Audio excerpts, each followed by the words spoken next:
Creemos que 2018 va a ser un año muy bueno desde el punto de vista macroeconómico y microeconómico. Desde el punto de vista macro vamos a ver una continuación del fin de 2017 con un crecimiento concertado en todo el mundo, en el que crecen incluso Francia e Italia, sin demasiada inflación y por tanto sin que los bancos centrales tengan que luchar contra un recalentamiento de la economía. Desde el punto de vista micro también creemos que va a ser un año de un crecimiento razonable, con una continuación de nuevo de 2017, donde vimos crecimientos de beneficios empresariales en torno al 10% y además con la aplicación práctica de las medidas fiscales que aprobó Trump a finales del ejercicio. Con lo cual creemos que desde esos dos puntos de vista buenas noticias.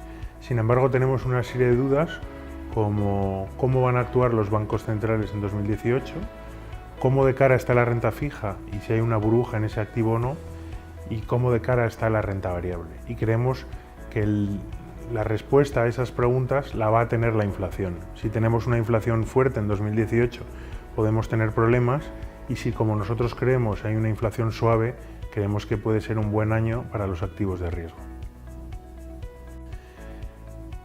Es difícil responder de manera directa a esa pregunta porque depende del punto de vista.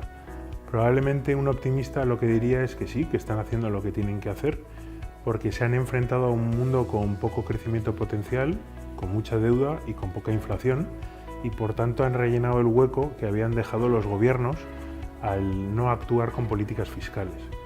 Sin embargo, un pesimista lo que diría es que están creando burbujas, porque se están metiendo en el papel de los gobiernos, utilizando políticas monetarias muy expansivas para compensar la falta de política fiscal, y que a base de inyectar dinero en el sistema y mantener tipos bajos durante mucho tiempo pueden haber inflado el mundo de liquidez y, como decía antes, haber creado burbujas.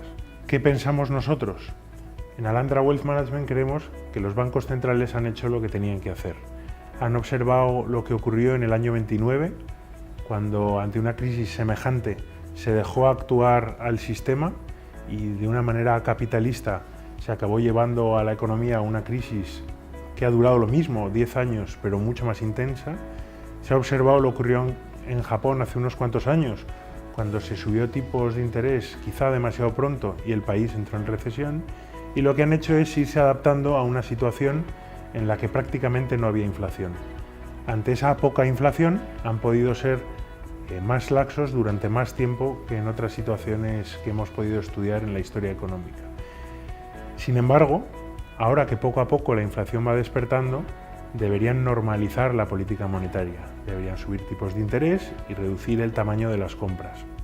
Pero la respuesta definitiva, como decíamos antes, la va a tener la inflación. Si la inflación sube más de lo que piensa el mercado, los bancos centrales habrán sido demasiado agresivos con sus políticas monetarias, y sin embargo, si la inflación sigue sin aparecer, habrán hecho lo que tenían que hacer. Pues se puede analizar de nuevo desde los dos puntos de vista.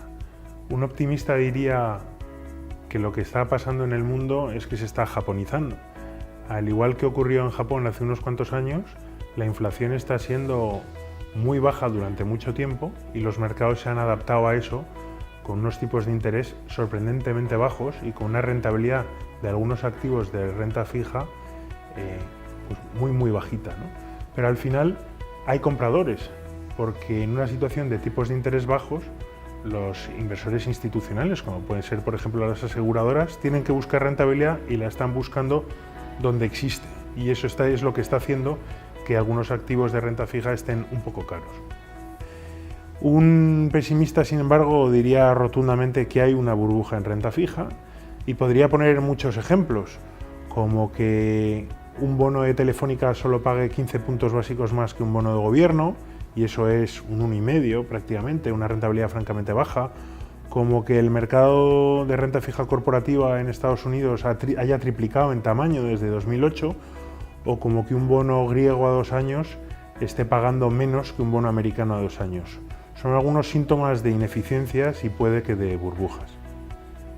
Nosotros en Alandra Wealth Management creemos que la situación está a medio camino.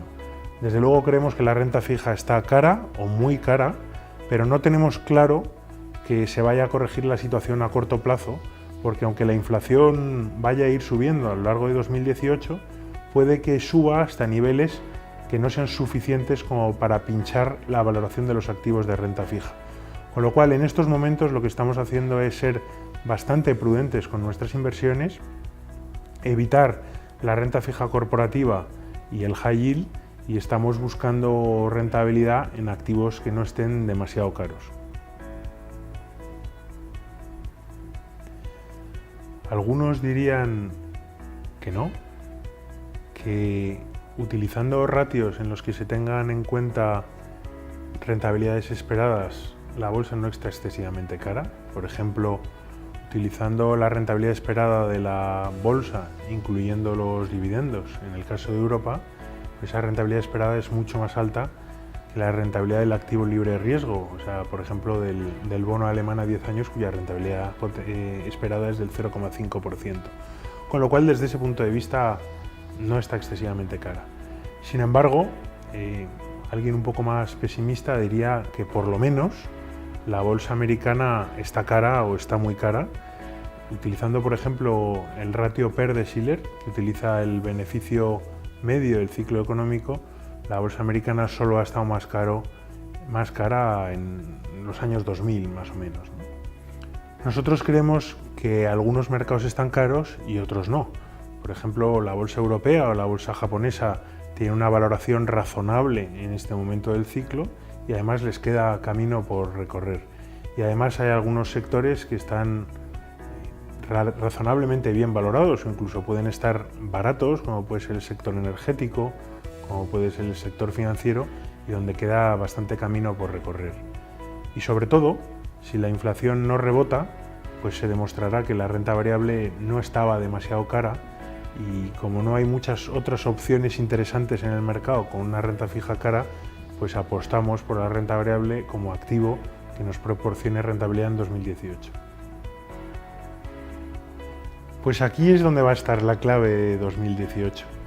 Si la inflación sube con fuerza, podemos ver una corrección importante en los mercados de riesgo, y sin embargo, si la inflación va subiendo poco a poco, pues podemos tener un buen año para los activos de riesgo, para la renta variable sobre todo. Y de nuevo aquí no tenemos la respuesta. Se puede argumentar de las dos formas. El que cree que la inflación no va a subir o que va a subir moderadamente, normalmente lo hace porque cree que va a continuar la tendencia de los últimos años. Y a nosotros nos gusta explicar esa tendencia argumentando las famosas 3Ds: digitalización, deuda y demografía. Vamos uno a uno, pero en orden inverso. En demografía argumentamos que el envejecimiento de la población hace que los patrones de consumo cambien. A medida que la población se hace más vieja, pues tiene menos ganas de consumir y por tanto es un freno a la inflación. El segundo argumento para pensar que la inflación no va a subir excesivamente es que el mundo está bastante endeudado y por tanto ni las personas tienen ganas de apalancarse más para consumir, ni los países que tienen niveles de deuda sobre PIB cercanos al 100% tienen ganas de pedir deuda para invertir, con lo cual es un freno a la inflación. Y el tercer punto sería la digitalización o uberización del mundo. El sector servicios está haciendo frente a la competencia de los servicios ofrecidos por Internet y tenemos 1000 ejemplos, como puede ser la competencia que le está haciendo Airbnb al sector hotelero o la competencia Cabify al sector del taxi. En fin, es un nuevo factor que en los últimos años ha estado frenando la aparición de la inflación. ¿Qué creemos nosotros? ¿O qué consideramos? Pues básicamente que durante 2018 vamos a ver un incremento de la inflación, pero que ese incremento va a ser hasta niveles razonables. Podríamos verla en Estados Unidos subir hacia la zona del 2,3, 2,5% y en Europa hacia el 2%. Es un nivel lo suficientemente alto como para que los bancos centrales sigan actuando con una política monetaria cada vez más restrictiva, pero lo suficientemente bajo como para que no tengan que hacerlo de tal manera que acaben frenando el ciclo. Con lo cual, como esperamos una inflación que suba pero moderadamente, creemos que 2018 puede ser un año en el que los activos de riesgo y en especial la bolsa lo hagan bien, pero como decíamos antes, esa pequeña subida de la inflación puede ser suficiente para que veamos una corrección en los mercados de renta fija. Con lo cual, 2018 puede ser un buen año siempre y cuando la inflación lo permita.